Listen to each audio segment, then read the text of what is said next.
Today, you're connected more than ever. Your friends, your family, your life. Having a partner that understands banking is what you do on your time, anywhere you like. It's about being connected. Renaissance Bank, understanding you.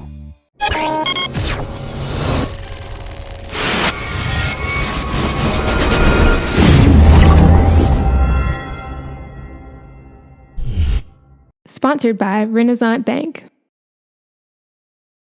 Good morning, Northeast Mississippi. This is Newsbreak for Tuesday, October 25th. I'm Brad Locke. Thanks for joining us. You can watch Newsbreak every Monday through Friday at 7 a.m. and it's available for free at djournal.com, our Facebook page, our YouTube channel, and our mobile apps for Apple and Android devices. Just going to take a quick look at news, sports, and weather, and let's start with the weather underground forecast for today. Clear skies, high of 83, low of 54, a 10% chance of rain. The 3-day outlook: Wednesday, partly cloudy skies, high of 83, low of 57, 0% chance of rain. Thursday, clear skies, high of 83, low of 56, 10% chance of rain. And Friday, clear skies, high of 83, low of 57, and a 10% chance of rain.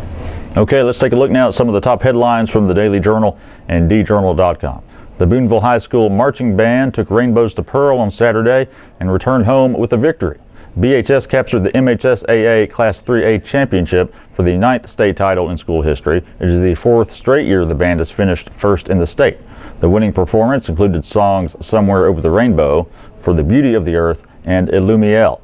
Band director Josh Forsythe said all of the pieces had something to do with light or rainbows. The 7.5-minute show started coming together in May, and the 108-member band worked on it during the summer at band camp and workshops. Meanwhile, other Northeast Mississippi schools also placed well at last weekend's state championships. North Pontotoc placed second, and South Pontotoc placed third. And more local bands will compete in the state championship competitions for other classifications this coming weekend. The Pontotoc High School Warriors added a bit of pink to their black and gold on Friday night. The school's marching band brought breast cancer awareness to the Friday night game with Itawamba AHS to assist local breast cancer survivors, as they also raised money for new band uniforms. For Friday's Pink Out, breast cancer survivors Chrissy Massey, Jewel Moore, Judy Crane, and Pat Christian and their families released pink balloons before the game.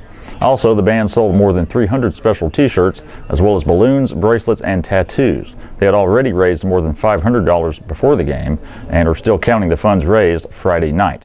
The band boosters are donating 10% of the profits to the Cancer Closet at Fitting Concepts. The Pink Out effort is part of a larger $80,000 campaign to replace high school band uniforms for the 180-member unit. The current uniforms are about 15 years old.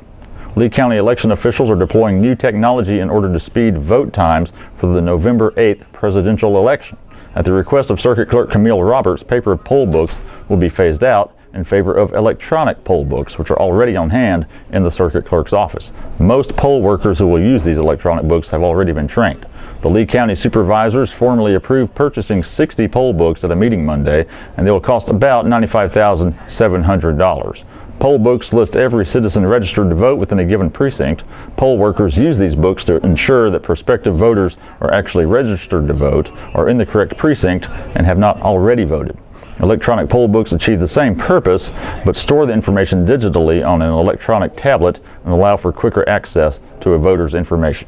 And in sports, the season has not gone as hoped for the Ole Miss Rebels, and frustration boiled over during Saturday's 38-21 loss at LSU. A sideline blow-up involving Ole Miss linebacker Terry Caldwell was caught by ESPN cameras during the fourth quarter. Caldwell and his defense gave up 311 rushing yards to LSU, with Leonard Fournette gaining a school record 284 of those yards. Caldwell was sent to the locker room after the incident, and head coach Hugh Freeze said Monday that he planned to meet with the player to address the issue. Caldwell could face discipline, but Freeze didn't offer specifics on what that might entail. The Rebels have a 3-4 record heading into this week's game against number 15 Auburn, which rushed for 543 yards in last week's 56-3 win against Arkansas. Ole Miss has struggled all season defending the run, ranking last in the SEC in run defense. Defensive end Victor Evans said the Ole Miss defense is like a family, and Freeze said team unity remains strong.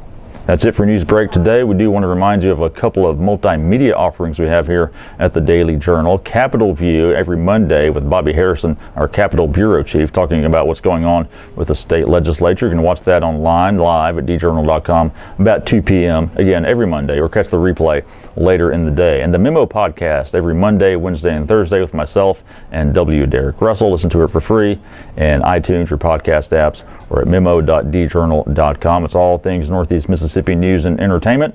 And on Monday's episode, which you can find right now, we spoke with Caleb Badillion about the Tupelo committees that are meeting to try to enhance the relationship between the community and the police department. And also we spoke with Dennis Sid about the outlet mall here in Tupelo, and also about Coca-Cola celebrating 100 years in Tupelo. I do want to remind you that all these stories that I talked about today can be found in your Daily Journal and at djournal.com. Follow us on Twitter at djournalnow and give our Facebook page a like as well. That's it for today. I'm Brad Locke. We'll be back tomorrow. Have a good one.